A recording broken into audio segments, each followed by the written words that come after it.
316 men come out, and the Sharks took the rest June the 29th, 1945.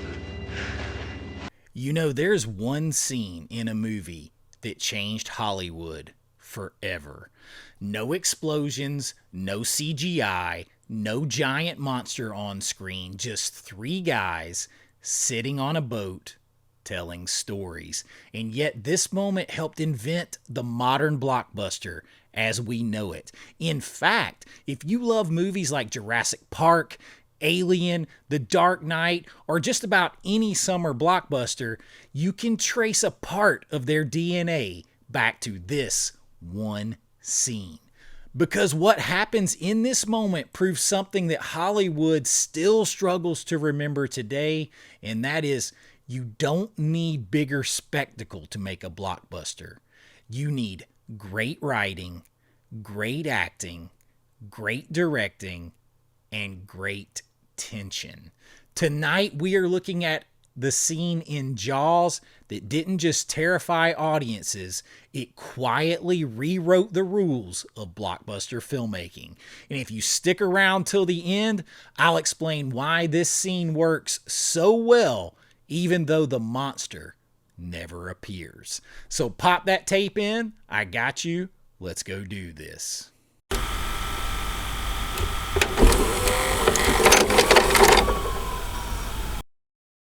So by the summer of 1975, Hollywood didn't quite know what it had. Jaws was supposed to be a disaster.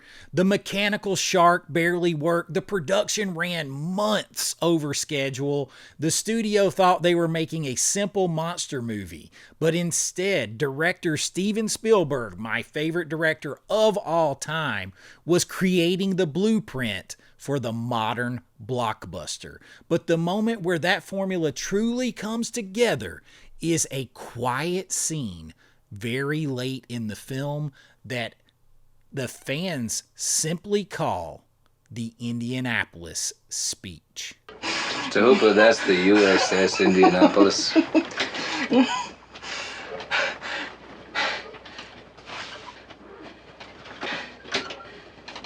You were on the Indianapolis?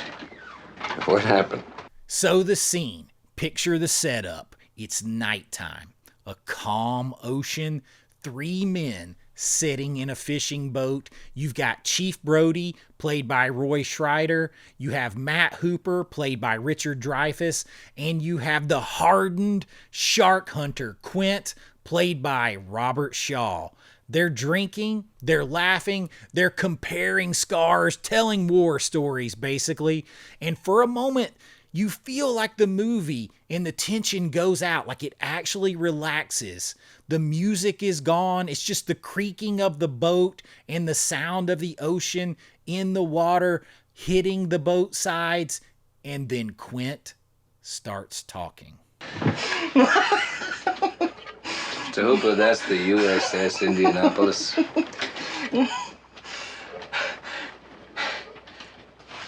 Suddenly, Dreyfuss's laugh is cut off. He gets tapped gently on the arm, and just like the audience, everybody else in the room knows that something is shifting. Quint begins to tell them the story about the USS Indianapolis, a real U.S. Navy cruiser sunk during World War II after delivering the components for the atomic bomb. Hundreds of sailors ended up stranded in the Pacific Ocean. No rescue, no ships, just open water and sharks. Quint calmly describes what happens next, and he doesn't do so dramatically, not theatrically, just very calmly, very matter of fact. The sharks came, one by one, picking off sailors, floating in the water. You can hear the glasses clinking, the boat rocking as he talks, the wind on the ocean, and then suddenly the audience realizes something absolutely terrifying. This movie isn't really about a monster. It's about the unbridled power and the just terrifying nature of the animal kingdom and nature itself. The ocean is a living, breathing thing that can take you anytime it wants. And nature doesn't care if you survive, and neither do the sharks. Of course, none of this works without great writing. And the writing of the speech is something that's very big. And writing is something that particularly modern blockbusters, modern movies in general, just tend to forget. During this, there are no special effects. There's no action, no music, just storytelling. And the story behind how this speech came together is almost as crazy and fascinating as the scene itself, because several writers initially contributed to this scene and to Jaws during the production. You've got Carl Gottlieb, and you have a playwright, Howard Sackler, who were involved, and they helped shape a lot of the film and a lot of the film's dialogue. But the famous Indianapolis speech took shape in a very different way. Years later, and very recently, Spielberg revealed that he asked filmmaker and screenwriter John Milius of Conan, Red Dawn, among others, to make his version of the speech, to take a crack at it in the script. The scene needed something bigger, something more tough, macho, something that could capture the true scale and tragedy of what Spielberg was imagining these men went through on the USS Indianapolis. And according to Spielberg himself, Milius dictated the speech over the phone. And what came out, as Spielberg wrote down what he said, was a massive 10-page monologue. And Spielberg later said that the version in the movie was what ended up very, very much from that conversation. That it was just a scaled down version because Robert Shaw stepped in and edited it down. Shaw took Milius's massive speech and cut it nearly in half, tightening it into the version that we hear in the film. So Spielberg explained in an interview that the scene, that the story was John Milius's words, his story, and it was done through Shaw's editing. Those two things combined with Spielberg's direction gave us one of the most legendary scenes in all of movie history. And the performance itself became part of Hollywood legend. Shaw, who was famously a bit of a drinker, tried performing the speech one night after drinking way too much, and it wasn't really working. So he came back the next day, still a little bit tipsy and drinking, because that's just how he performed. But when he came back in and the cameras rolled, Shaw delivered the scene that you see in the movie, the entire speech, perfectly in one single take. Just an actor sitting on a boat telling a story, and the result became one of the most unforgettable monologues and scenes ever filmed. And you have Spielberg's direction here, and that's where his genius shows. He doesn't interrupt the moment. The camera stays with the actors. There's no flashy editing. It's not jumping around, getting a bunch of reaction shots. There's no dramatic lighting tricks, just faces in the dark on this boat, because Spielberg understood something fundamental about suspense. Your imagination is always scarier than anything the movie can show you, which turned out to be very convenient because the mechanical shark, Bruce, barely worked. So Spielberg leaned in to the tension instead of spectacle, and the accidental choice that came out of necessity changed blockbuster filmmaking forever. You know the thing about a shark? He's got lifeless eyes, black eyes like a doll's eyes. When he comes at you, he doesn't seem to be living until he bites you. And those black eyes roll over white, and then you hear that terrible high-pitched screaming. The ocean turns red. In spite of all the pounding and the hollering, they all come in and they rip you to pieces. Honestly, Jaws created the structure that most blockbuster films still try to follow today.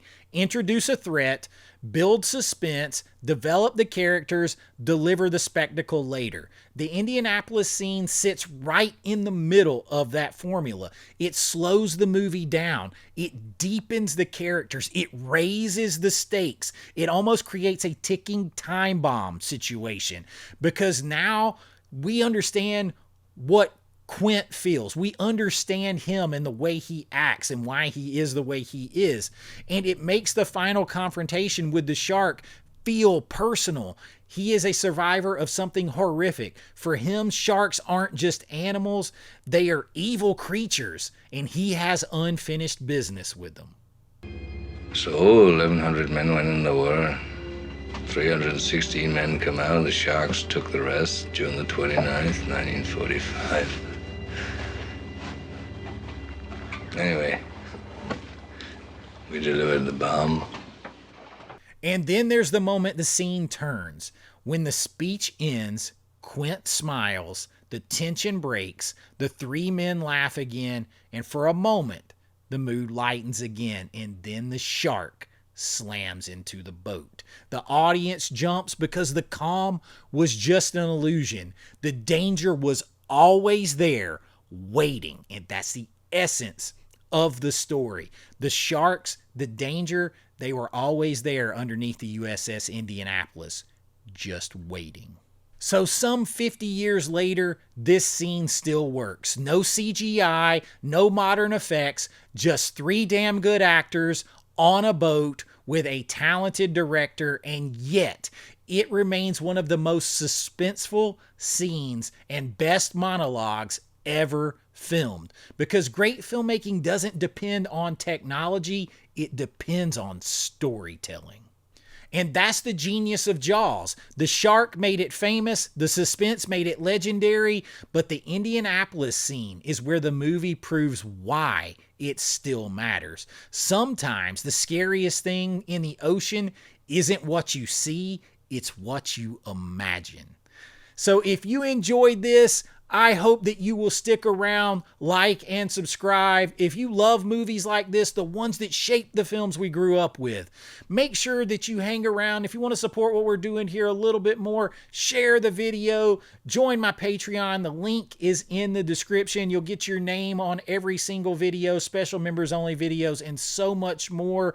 And tell me in the comments, what scene from Jaws scared you the most growing up? Because for a lot of us, it wasn't the shark attack. It was the story, the true story about the sharks already in the water. And that's what I got for you this time. And until next time, be kind, rewind like always. This is Chase with AV Pop Culture, and I'll see you real soon. Bye-bye. I know.